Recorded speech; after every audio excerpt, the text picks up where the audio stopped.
you really wanted the lifestyle out of property investing, obviously you got a budget for growth in the beginning and you start the thing. So that's a cornerstone, that's the foundation.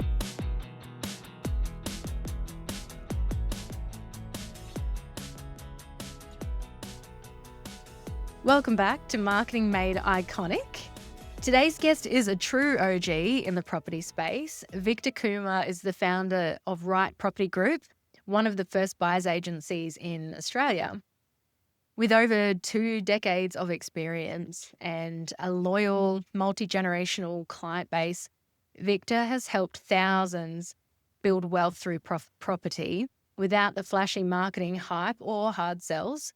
From living in a garage when he migrated to Australia to now owning one of the country's largest private portfolios, Victor's story is built on discipline, data, and a deep understanding of how life stages impact investment strategy. This episode is full of wisdom, grit, and timeless advice for anyone looking to play the long game.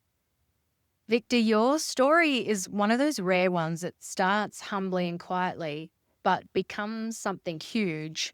Can you take us back to the early days of Right Property Group and what inspired you to start the business with your wife in 2001? Thanks, and so we actually had a lot of investment success in so we put our heads down and decided to accumulate wealth without the clear plan, obviously at that time. And we were qualified sonographers and radiographers. So we were working for a group down the south coast of New South Wales. And we noticed that work was actually taking away from our curiosity. And then when we were wanting to try proof of the promotion, we started, I think it's time to take a drastic measure and actually own house against who would property investing. We resigned from our work and we decided to try retire. And we forgot a little bit about there's something called cash flow that will keep your portfolio operating. We found in New York yet to be found on. And when we took stock, we realized that we'd spent a whole lot of time with friends and family telling them and showing them how we'd done it. Then one person actually, one of the quality had us to find who his property and offered to pay us for that. And the penny dropped at the time. And we said the rest is history. Yeah, love it. And you actually lived in a garage when you first arrived in Australia. Mm-hmm. And then bought your first property within 18 months. Yes. What gave you the drive to take that first leap? Yeah, we didn't come in with a lot of money. So it is until I come from BP. And we have 6,000 CPN between myself and the rest of my life. When you converted that to real money, it is $4,500. We lived in my city garage. So that converted that garage to a toilet, to the kitchenette. And the roller store was still there, and we used right up against the fence. So, crap. But we looked up a couple of months before we decided to rent out, and therefore we moved into and we asked after that. But that humble beginning actually made us try to modify us. Cut a tie, give left a really good job that we done some lecture in the School of Medicine, which we really let you were then. Radiographer and the main portfolio. So it's actually taking that plastic magazine by to microdome magazine that's on it. And we decided to take a messy magazine like that one and started saving like mad because our first home was to buy our first home. And at that time, could get you could get 97% loan for owner to buy. And we had to save up the standing and create send it onward. And the irony of it is that today we went unconditional. The state government then announced a $7,000 grant for first-time buyers, and there's no standing fee, whereas we were rushing to get into the market and buy a whole because there was a reduction in storm duties of 50% off on the storm note that was found. And so we were locked into the old scheme. But that sort of shaped our journey because then we decided that you're not going to pay full potential legislation coming, potential incentive not to reward by the incentives when purchasing property, and making sure that the local just fund for that is just a fundamental so that you can solve this. Yeah. And what does your property portfolio look like today? Look, it changes. It changes because I'm continually constructing. I'm selling down properly as well. But we Yeah. do have couple digit in terms of the number of rentals we have. And there's a lot of mistakes in that portfolio. We didn't early because back then there were no podcasts, there were no social media that you could readily get information from. Everything was hardcover in terms of you had property makers, or you make seminars or calls. Yeah. You've helped generations of clients, and your approach is refreshingly low pressure, long term, and thoughtful. How do you structure investment strategy based on someone's life stage, family plans, and lifestyle goals? Yeah, and that's a fantastic question. Often people take the approach of one size fits all as far as property investment go. That quite to find the home. Whereas when you look at investing that quite a few things that you think how you approach the investing game and make sure that you're not trying to emulate someone else's journey. You have to take down financial things into account as well. A bit to sustain maybe has no reduction back to your lifestyle. How much ethical you got and how much time you got, and then looking at how effective are you to the best. So there needs to be some perhaps restructuring of finance, habit, and how you run your accounts, and buying anything on credit card, and therefore you're open for selling and then that in terms of your spending habits, so you get dialed and so have you got someone that could have to start private school, all those things, like about 3 children that determines that it will be high population to buy and the rapidity for what teaching to buy. And then when you're younger, say next time you have to know 45, you really have a lot more time for the memorable mistakes that do Yeah. happen. Whereas the issue gets more advanced, I was not very forgiving. So it really is that we have to get it, have to like the strategies and the types of topics by the beginning phase of one. As opposed to the later phases of land. In the beginning phases, you want to the market to move immediately help the crowd. Whereas in the later half, you want to move immediately yourself first and then let the market do what it does. So that building the safety net, is building the safety margins, stage of building up a portfolio. And then also not getting caught up in terms of if someone's got find preference that you have to have find properties. This is really fruitful measure of lifestyle in a full play in that skill in the background. Oh, interesting. And why is income replacement your North Star, not just owning more properties? Mhm. Everyone focuses on growth, everyone focuses on the number of property that you have under the belt. And in fact, when you look at the social media based backstreet advertising proof that most people have as well, like look at me, but I keep $1 million portfolio for 200 home, those sort of things, right? So we stand here.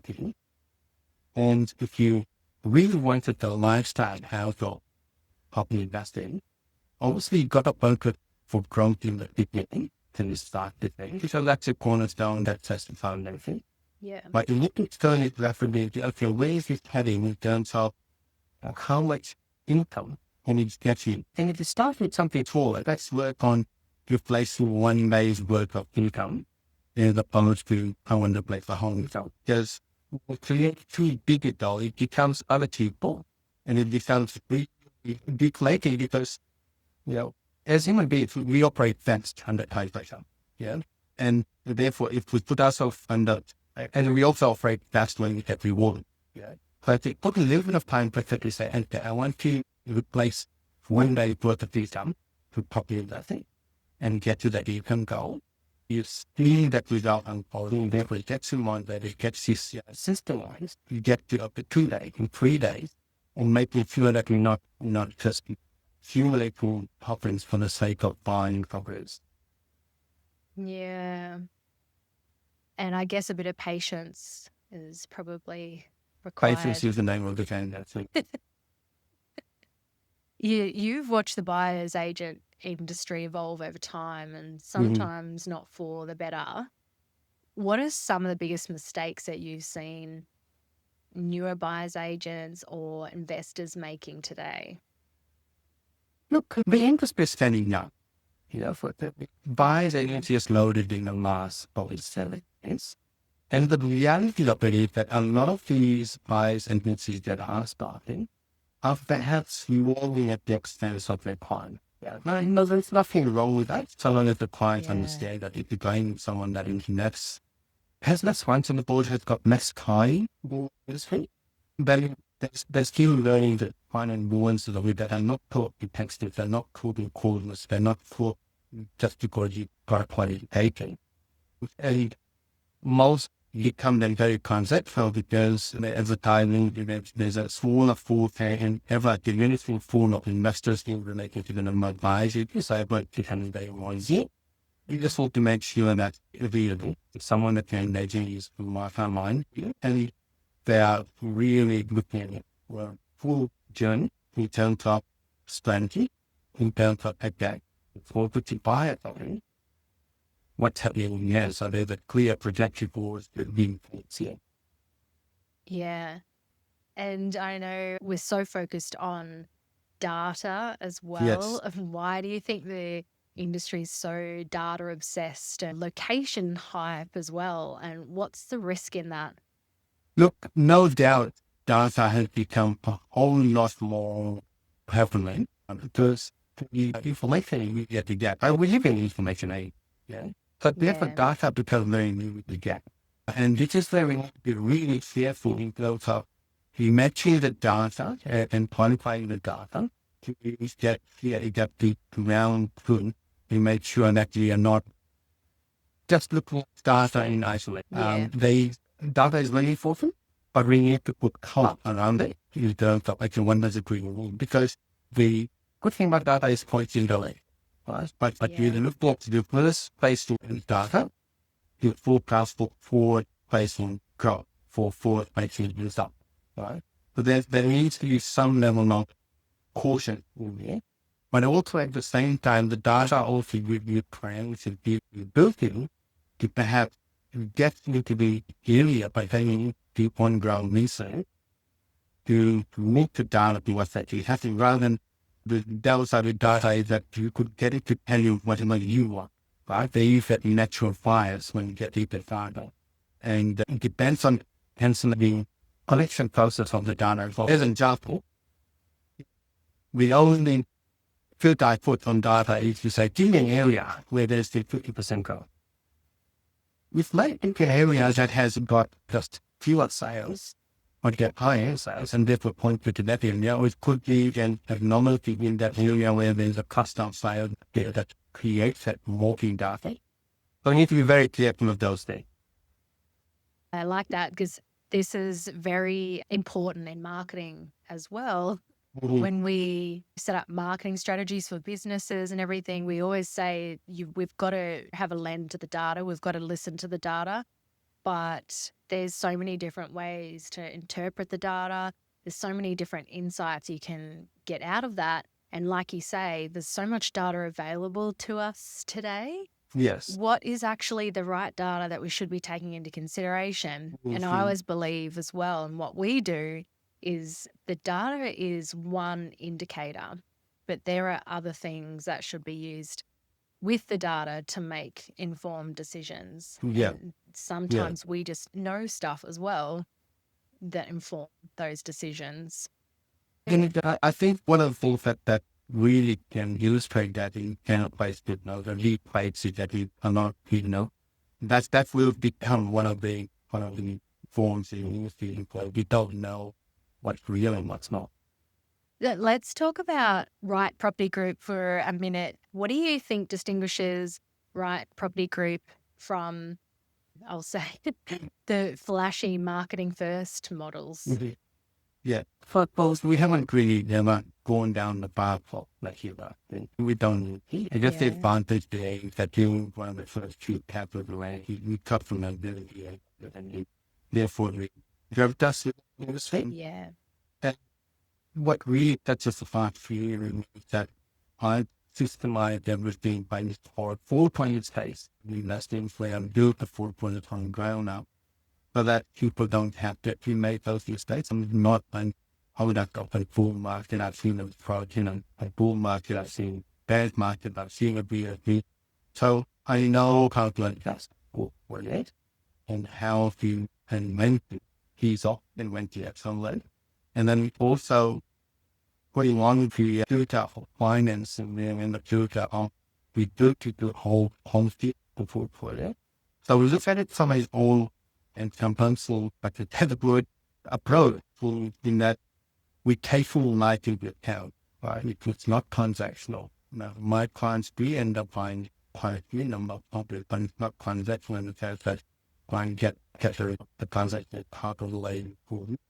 It's a decade. And that's the approach you take. You take an approach of design in the decade so that it actually enhances their lifestyle, doesn't impact negatively their lifestyle, and there's constantly home adjustments for the existing portfolio to the point where a lot of clients do tell me when they come in for the second time around, I tell them, no, I'm not buying this year. They're very surprised, and I give the reasons. And they go away very pleasantly surprised because I now have to be thankful on the right purpose with their success, and therefore that becomes like practical success. Yeah. And I know you've worked with clients for decades, and even now their kids and grandkids are working with you, which is pretty cool. Can you tell us about a family or the family that started with you early on that you talked to me about and whose granddaughter you just helped buy a property? Yeah, I'm pretty proud of that, and this is a testimony of the difference I've made to give families life. Obviously, that was the name, but the person started with us back when it was 2009, and we were in Institute at that time. And we've gotten some good success for 3-4 years that he was accumulating planes off with properties. Then he introduced his son, and now his son has just introduced a couple of months ago in Florida to buy her first property, and she just turned 19. And to Wow. buy the first investment property. Now, this is just to one person that started out, and we've got a few of these stories where quite generally told. It's not uncommon for the parents to introduce the children, but for the grandkids, you've got a few of these stories unfolded. And the reason it happens is that that's the success. So the first time it's full success, it passes Yeah. on to the second. And because we also have client education program, we really tell our reps where once a quarter and get all the clients in, and we keep them and I'm constantly updating them on video and blurbs in terms of what's happening in the market and how to fulfill and so forth. They're able to pass it down their language. And so with one of my strong wish and talent is to prevent it well from this making living to generation. But when the first generation was really successful, usually the second generation tends to hold on to it, so that might feel it comes to third generation and starts nowhere. So try to keep the knowledge more so that the wealth is here and there. Yeah, interesting. And I know you talk about building these relationships and trust. Like, how important is that to you? That is my driver, right? Because you become the trusted advisor, and I'm not. The buyer is just a small part, but in my mind, it's a small part, only a small part of what I do. It's the Yeah. actual wealth creation, that's just the guidance, who that's going to be. That's the more important part. Yeah. And talk us through how you actually guide people through the investment journey through all different seasons of their life. So we really come back to setting goal in the initial stages before they even start buying. We're talking anywhere. Right? Yeah. Doing them, then to come with the dollar amount, and to come with the price range. So dollar amount in terms of $100 during the year to the one year term passive income, right? And by which time. Then we reverse engineer the terms stuff like that, how much capital inverted, how much tolerance is quite for negative cash flow. So you can set it up to like in terms of the right type of property, the portfolio. And Yeah. it depends upon their appetite, because not everyone's still the same. Yeah, some would Yeah. want just 1, 2 properties, and according to that, will say, just them look after themselves. There are others that we then tend to what I call them wasteful investments, where that's where they're doing in the crown property, we will call it for a year that you might have seen that see developing potential, or maybe one of the best streets in a Sydney or in a Melbourne or in a Brisbane. So something that can be passed down in generations, and it happened to my kids, as upon the other ones that could basically be sold down at some point in time before that fund lifestyle purchases. So they the definite journey there. You do ask them to stop by when they're making milestone events have to be the one. So it's Yeah. become only a just a full flare through what's our role in the has planned. So that people know that the parent can then give all of their attention to the children, and then pick up where we messed up once they're going to school for their next school. And then also, we also help plan for some asset planning, the estate planning as well, because eventually will pass on, and then we need to now pass the properties effectively to the next generation through their will. And so there are conversations that I have with my more longer tenure clients, and opposed to the earlier ones, we don't even bring that in the conversation because that's too much detail like in the beginning. Yeah. Yeah. No, despite all your success, it sounds like you're still very hands on in the business. And you did tell me that it's not really a job for you, it's a practice. Tell us what you mean by that. Yeah, on the outside, it looks like a job, right? On the inside, this is absolutely my pack. This is what making another business long life. But it also needs a lot of structure, right? And one of the things I really file out of control is when I don't have structure around me, and it's possibly to do with my medical training as well. And Yeah. so this gives me the structure, but also the flexibility of my style as well. So I'm not down to the job, but I love the job if I think that word. Yeah. And you also said if clients aren't doing anything, it's like a decline in health. Mhm. What does that say about how you approach this work? Yeah, it's pretty much the same, right? So unless you're doing something, unless you're growing, you're done. You need to be having the healthy well, but also growing in health. So looking after your health, but and growing in mentality as well, life and mindset. And if someone was to ask me to put them to forward up on if you help first, then what? Not the other around. That's some good advice right there. Health first and wealth. I need to remember that. And let's talk about what the future looks like in this space. As someone who's seen the market evolve over so many decades, let's talk about what's next. What are you seeing right now in the market, and what should investors be paying attention to? Absolutely. So one of the things that we thought really worth to do for this thing, people want themselves, they want the plan to kind of look after their financial study, they kind of look after their talent, for the wealthy and look after their wealth. Yeah. And it's important that is to be able to be people self aware from foreign to misinformation that comes through their life. Might not be misinformation, it's too much information, right? So it's like drinking out of a fire hydrant. So we need to then get focused actually to what are we trying to achieve, and making sure that changes that are coming in so that we buy the system with a good thing for Yeah. today, but also the changes of how the information has moved and how it's almost like swiping a candy card or having a credit card you pay to buy property, because you're not finding a physical contract anymore. It's everything kind of tweet. But it's clicking Yes. buttons, and all of a sudden you afford properties and to transfer money. We need to make sure that we being drawn to all that moving that this complex quite a bit to get it wrong. I feel like the world is coming around in a circle at the moment in many different areas in this space, in property investment, in our space as well, in marketing. There's lots of digital marketing people coming out of the woodwork at the moment, running their own businesses and things like that. And like you say, there's a lot of information out there for everyone to absorb. And I feel like we're turning the circle in terms of we need to actually go find experts to partner with, to walk alongside with, and do these things with to help us sift through all the information that's out there and get the right guidance and the right advice. And what do you think the next 5 to 10 years looks like for the buyer's agent industry?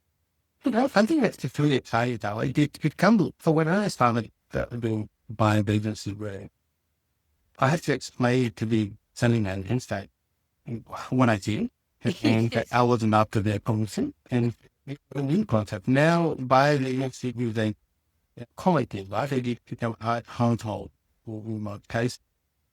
And I do think really that they agree with you a lot more than you mentioned, but the really beautiful things because it leaves a lot of granularity in people's creativity in chemistry.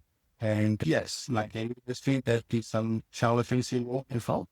You just need the right regulation around it to stop it from becoming what previously the financial planning industry was. And then they went too far, so put legislation and regulation, and now they have to copy the little bit far. So hopefully we learn from that and bring in the regulation a lot quicker, but not go too far to really stifle the industry either. Yeah. And is that some of the advice you'd give to someone who's tempted to go for short-term hype as opposed to long-term longevity? Yeah, absolutely. And this also comes back to the investing strategy. Most people make that decisions, make 30-year decisions based on pre-year photo period, right? They're doing a knee-jerk reaction. They see that everyone buying in like Perth and they're jumping in Perth market or everyone's buying in Melbourne, they jump in the Melbourne market without taking into account how it really relates to us. So I really need to truly map out and all of look at what the whole defect's going to be. And then also not overanalyze, because remember that there's so much information out there and don't, we play to the direction, you give it your 100%. If it doesn't work, let's say it doesn't hurt you too much financially and doesn't, too much of your time, so then it will change and let you do something else. And finally, Victor, tell us what gets you up in the morning. I was thinking about that because it did mention that question before. And it's because there's some days I just struggle to get out of bed before then I do some starting with you, or there may be something that I'm just feeling, under enough or just not motivated. But really what gets you out of bed is the asking for one. You get to sense on what you do and apply to get the help of some form that really monotonizes it for you. Yeah. And the other is I'm having a direct hand on the financial well-being of all these families, right? So how possible it's possible to force to my family for the financial well-being, their wealth, and that they learn that. Then I've got the responsibility for my staff to make sure that feasible developers are their family life. But more importantly, I've got the responsibility of valuing separate trainings and our clients. In terms of that financial well-being, the longevity of their wealth, and the ability to pass on that knowledge to the next generation. That's what that's here. Love that. Victor, thank you so much for bringing your clarity and integrity and lived wisdom to the podcast today. Your approach to property and to life, I think, reminds us that true success doesn't have to be loud. It just has to be consistent, strategic, and rooted in purpose. For those who want to learn more or to work with you, where should they go? There are a couple of ways of getting in touch with us if we don't go on the website. One property group, that's RITSC, propertygroup.com.au. Or you can find us somewhere in the socials. You can just message us and we'll be more than happy to back. Awesome.